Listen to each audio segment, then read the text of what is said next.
الحمد لله وكفى وسلام على عباده الذين اصطفى اما بعد. مسلمانانو ورونو دا د عبادت ورځ ده، نو په دې ورځ کې د دې کوشش وشي چې عبادت وشي، د منکراتو څخه ځانونه وساتل شي، داسې کارونه ونه شي چې هغه د شریعت خلاف وي. موږ دا ورځ د منکراتو دپاره وګرځوو، بلکې دا د عباداتو دپاره بیا ګرځوو. پر ځانو باندې، پر ملګرو باندې، پر کورونو باندې، پر کشرانو باندې ښه کنټرول وکړو. خدای ناخواسته داسې اعمال ونه کړي چې هغه د الله د ناراضۍ سبب شي. او مسلمانانو دا ورځ د عبادتو د عفو ورځ ده. په دې ورځ کې تاسو یو بل ته عفو وکړئ او سره خوشحاله شئ، د اختلافونو څخه ځان وساتئ او خپلې کورنۍ د باندې و دننه چې خپل منځي اړیکې دي هغه اصلاح کوي او خپل مابینځ کې اصلاح راولي، د اختلاف ورکوي، د بدبیني ورکه کوي، جوړې وکړي، روغې وکړي، دا بدۍ ورکې کوي. دا چې په مسلمانانو کې خوابتیاوې دي، علماو ته هم وایو، دا مشرانو ته هم وایو، دا روغې سره وکړي، جوړې وکړي. خامخا مسلمانانو کې ډېر وخت بدۍ شته، خوابدۍ شته، دې ته متوجه سي. نن الله پاک ښه فرصت درکړی دی، دغه دشمنۍ په دوستۍ باندې بدلې کوي او د خلکو منځ کې جوړ راولي او خلک سره خوشحاله کوي او زړو کې خیر او نصیحت یو بل ته ونیسي، د یو بل خیر په نظر کې ونیسي او اخلاص سره وکړي یو په بل باندې. ټول مسلمانان ورونه یو او د یو الله جل جلاله عبادت کوو، د یوې کلمې ورونه یو،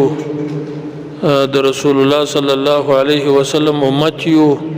په ډیرو شانو کې وحدت سره لرو، یووالی سره لرو.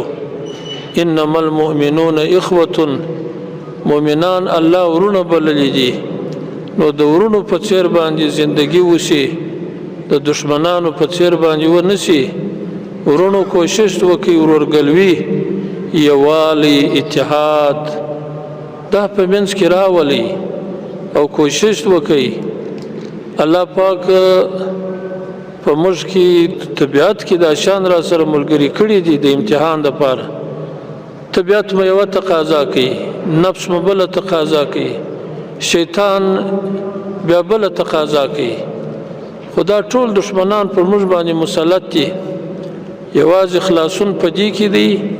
چې د الله جل جلاله د شریعت تابع سو، د الله نصرت او کومک وغواړو چې الله را سره نصرت وکړي، بیا به د دې دشمنانو څخه خلاص. نور د طبیعت تقاضا وي او د نفس تقاضا وي، شیطانی تقاضا وي، ټول پرېږدو، یوازې ځانونه د الله جل جلاله رضا ته تسلیم کو چې په کوم شي کې د الله رضا وي هغه به طلبوو. نور د طبیعت خواهشات به هم پرېږدو، د نفس به هم پرېږدو، د شیطان به هم پرېږدو، الله به مو کامیابه کړي. او موږ پیدا شوي هم د دې دپاره یو چې د الله جل جلاله عبادت وکړو. موږ د دې دپاره نه یو پیدا شوي چې موږ دنیا وګټو، موږ پیسې وګټو، موږ دنیاوي عزت پیدا کو، بلکې د الله د بندګۍ دپاره پیدا شوي یو چې په کوم شي کې د الله رضا وي هغه به طلبوو، په هغه پسې به ځو، په هغه مو کامیابي ده. د شریعت تابعداري زموږ کامیابي ده.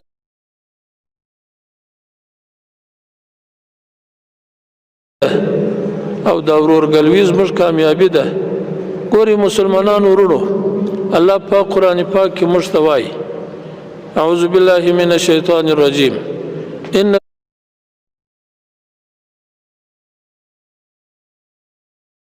فرعون علا فی الارض وجعل اهلها شیعا. دا فرعون چې په مځکه کې مسلط سو، هغه دا کوشش وکړي چې دا خلک پر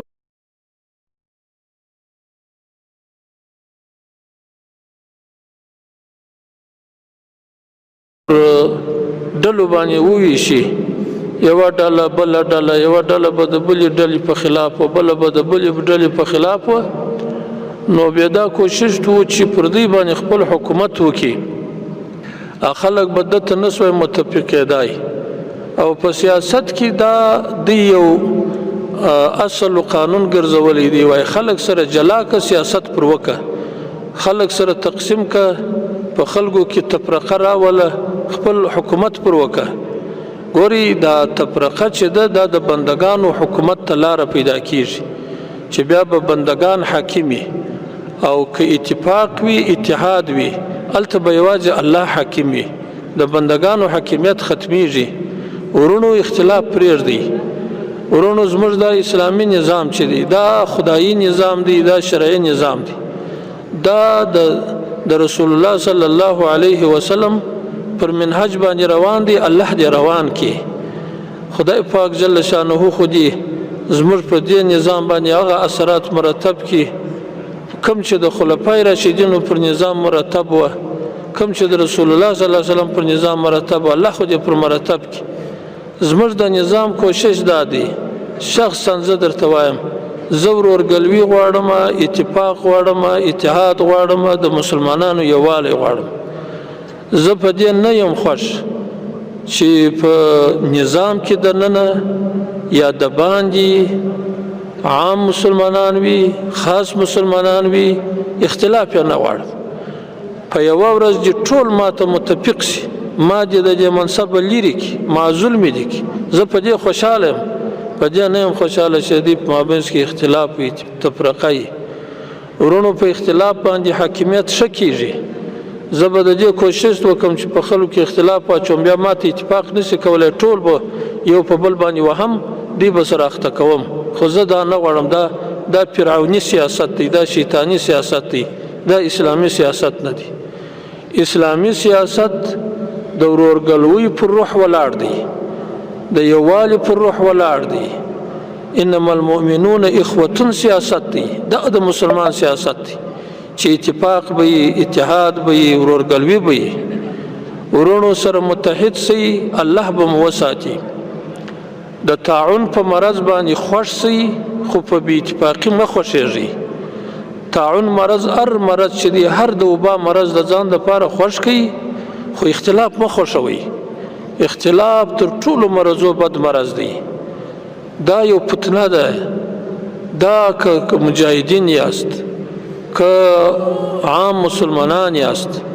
بلکې د دنیا ټول مسلمانان دې ته ضرورت لري چې اتحاد وکړي اتفاق وکړي که دغه اتفاق و اتحاد یې نه وي دا زورور چې دي دا طاقتور چې په دنیا کې ځانو دپاره د فرعون سیاست خوښ کړی دی یو په یو به مخري یو په یو به مخري ختموي به مو ټول مسلمانان دې سره متحد شي د افغانستان مسلمانان نور پرېږدئ دا اختلافونه دا تفرقې پرېږدئ دا اسلامي نظام دی زه د یو عام مسلمان په حیث درته وایم دا نظام تقویه کوي په دې نظام کې به ستاسو د ټولو عزت خوندي ځکه پر عدالت د خدای سره مو دا وعده کړې ده چې عدالت به راولو د الله سره مو دا وعده ده چې شریعت به راولو انصاف به راولو چې په وسه مو وشي خدا نه سو راوستی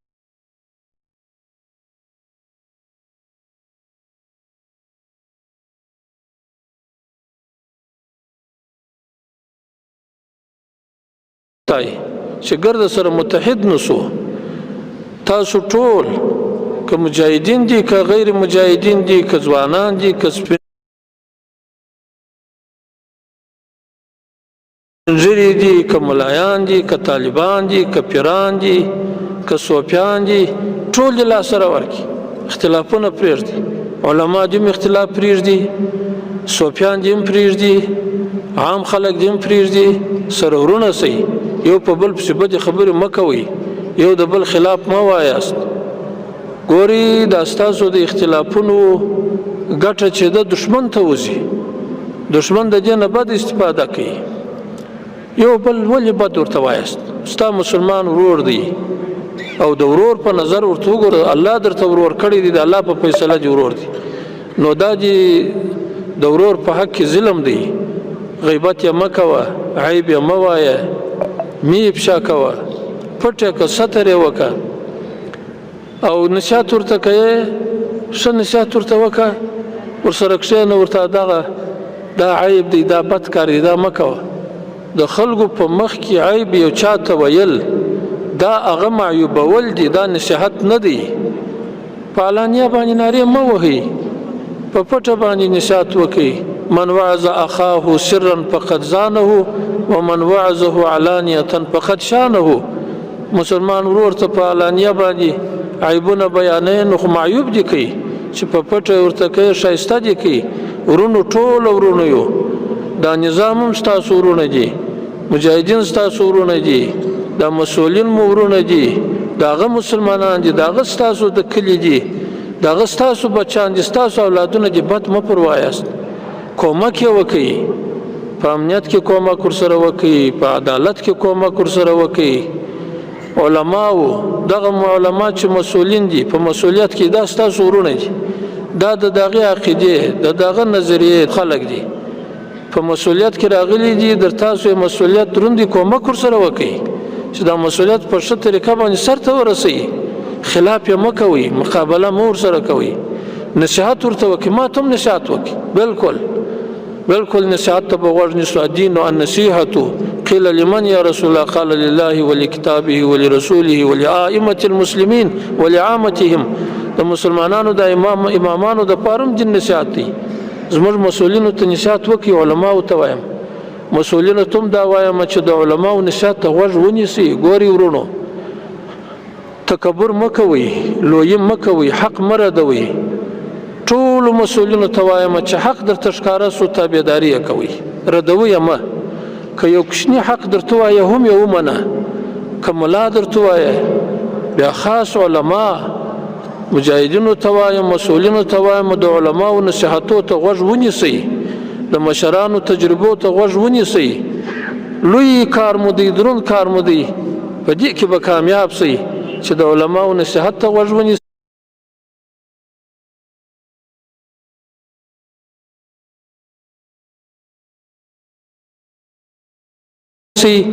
د مشرانو هغه تجربو ته، د دوی و حاکمانه مشورو ته غوږ ونیسئ، کامیابیږئ. کومک وغواړئ د دوی، تاسو هم کومک ورسره وکړئ په نصیحت باندې. مسؤلین دي علماو ته دا جرأت و دلاوري ورکړي چې ودی ته د حق خبره وکړي،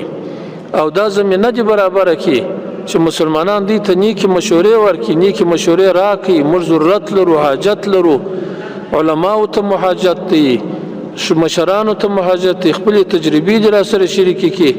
دا نظام د خپل ځان وبولي، دی ستاسو وو، ستاسو به یي. دا د دغه مابین سره جوړ شوی دی اسلامي نظام دی، ثواب لري. که کومک ورسره وکړي، د اسلام سره به کومک وکړي، که تعاون ورسره وکړي، پر نیکي باندې به تعاون وکړي. الله جل جلاله دې ټولو ته توفیق ورکړي، ورونو په ګډه باندې وساتئ. اتفاق، اتحاد، ورورګلوي، دا ټول دا ستاسو زموږ شرعي مسؤلیت دی چې دا اجتماع، دا ټولنه به جوړوو. مسؤلین ستاسو خادمان دي، بکار دي چې دوی ځانونه خادمان وګڼي. سید القوم خادمهم، که دوی د خلکو شپه ورځ خدمت کوي نو به د خلکو مشران یې، خدمت یې کوي، د خلکو مشکلات یې حل کوي. که په محاکمو کې دي، که په وزارتونو کې دي، که په ریاستونو کې دي، که په ولایتونو کې دي، ځانونه دي خادمان جوړ کړي، ځانونه دي نه لوړي پر خلکو باندې. الله پاک تا ته دا یو اعزاز درکړی دی چې ته د مسلمانانو مشر کړی یې، نو چې مشر یې نو تر ټولو به ستا بهترین اخلاق او ښه تواضع او د خلکو شپه ورځ خدمت کول. الله دې دوی ته توفیق ورکړي. کوشش وکړئ ورونو، د خپلو مسلمانانو ورونو خدمت وکړئ، رحم پر وکړئ، شفقت پر وکړئ، پر یتیمانو باندې، پر کونډیانو باندې، پر غریبانو باندې، پر مسکینانو باندې، پر ټولو باندې د رحم په سترګو ورته وګورئ، د شفقت. دا زموږ د زړه ټوټې دي، مسلمانان دي، ثواب لري، خدای تعالی په خوشحاله کیږي، نبی علیه السلام په خوشحاله کیږي.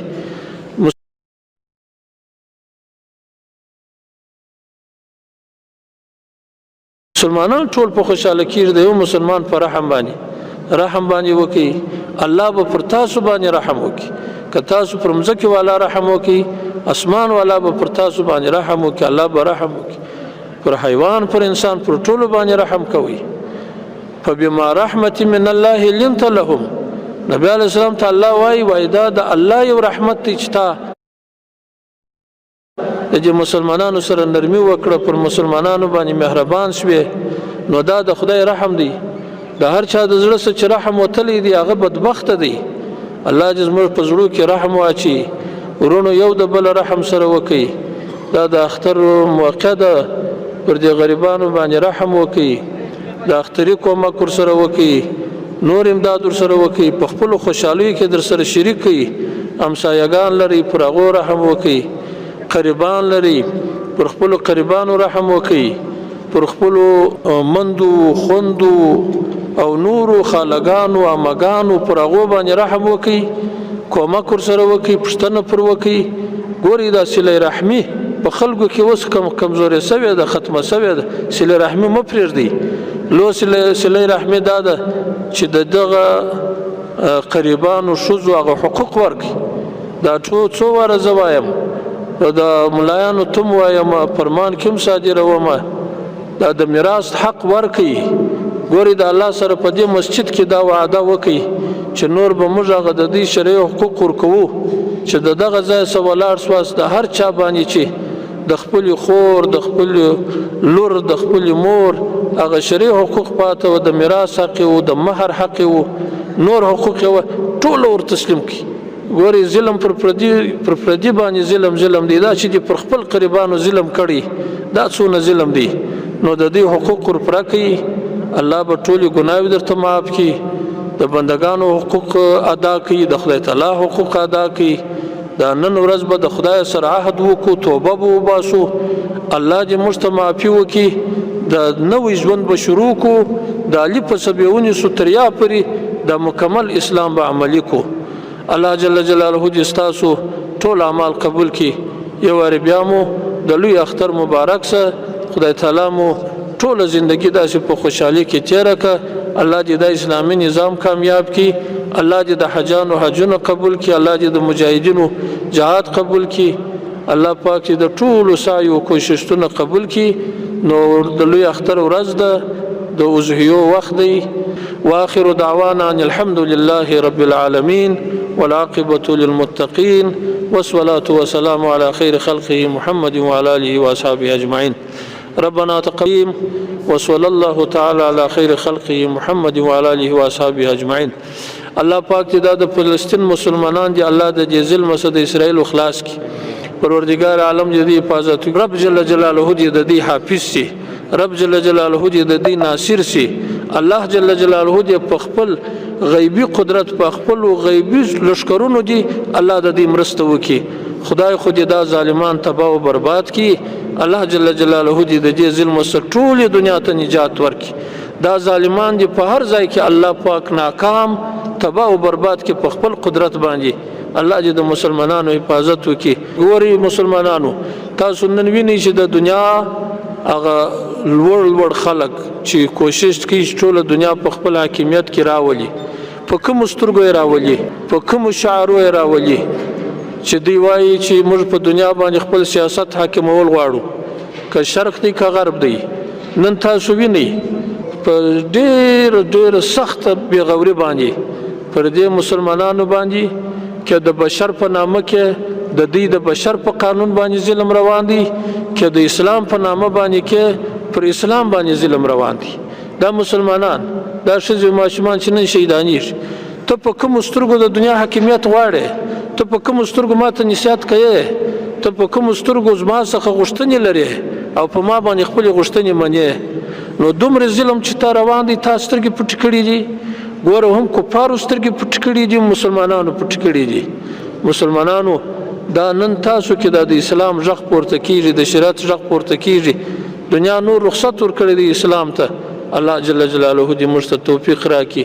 الله مو دې په دې اخر الزمان کې په دې امتحان کې نه ناکام کړي الله مو دې کامیاب کړي خدای تعالی جل جلاله موږ مسلمانان رونه د ټولو ظلمونو څخه خلاص کړي واخر دعوانا الحمد لله رب العالمين.